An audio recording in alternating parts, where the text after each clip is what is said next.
গভীর রাত, চারপাশে নিস্তব্ধতা। হঠাৎ দূর থেকে ভেসে আসছে আগুনের ঝলকানি আর অদ্ভুত মন্ত্রের শব্দ। এটা কোনো সাধারণ রাত না, এটা সেই সময় যখন মানুষ ভুলে গিয়েছিল এক আল্লাহর ইবাদত আর ঝুঁকে পড়েছিল এক ভয়ঙ্কর মিথ্যার সামনে। এই গল্প বাল দেবতার পূজার। হাজার বছর আগে শাম অঞ্চলের এক জনপদে বাস করত বনি ইসরাইল। তাদের মাঝে পাঠানো হয়েছিল এক মহান নবী, হজরত ইলিয়াস আলাইহিসসালাম। কিন্তু সময়ের সাথে সাথে মানুষ বদলে যেতে শুরু করল। তারা আল্লাহকে ভুলে গিয়ে পূজা শুরু করল এক মূর্তির, যার নাম বাল। বলা হয় এই বাল ছিল এক বিশাল মূর্তি, সোনায় মোড়ানো, চোখ দুটো যেন অন্ধকারেও জ্বলজ্বল করে।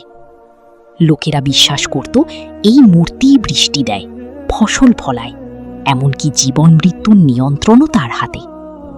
আর সবচেয়ে ভয়ঙ্কর ব্যাপার, তারা এই মূর্তির সামনে নিরীহ পশু, এমনকি কিছু কাহিনীতে বলা হয় মানুষকেও উৎসর্গ করত। আগুন জ্বলত, ঢাকের শব্দ বাজত, আর সেই আগুনের মাঝে মানুষের চিৎকার মিলিয়ে যেত অন্ধবিশ্বাসে।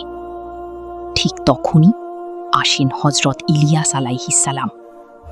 তিনি মানুষের সামনে দাঁড়িয়ে বললেন, তোমরা কি বালকে ডাকো আর আল্লাহকে ছেড়ে দাও, যিনি তোমাদের সৃষ্টি করেছেন? কিন্তু মানুষ শুনল না, বরং তাকে উপহাস করল, তার কথাকে মিথ্যা বলল। তখন ইলিয়াস আলাইহিসসালাম সতর্ক করলেন, যদি তোমরা ফিরে না আসো তাহলে আসবে শাস্তি। তারপর আকাশ থেমে গেল। একদিন, 2 দিন, মাস পেরিয়ে বছর। বৃষ্টি বন্ধ হয়ে গেল, নদী শুকিয়ে গেল, ফসল মরে গেল।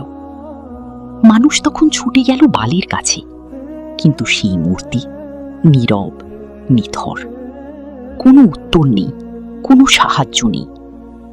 তখন তারা বুঝতে শুরু করল, যাকে তারা দেবতা ভেবেছিল সে আসলে কিছুই না, একটা পাথর, একটা মিথ্যা বিশ্বাস।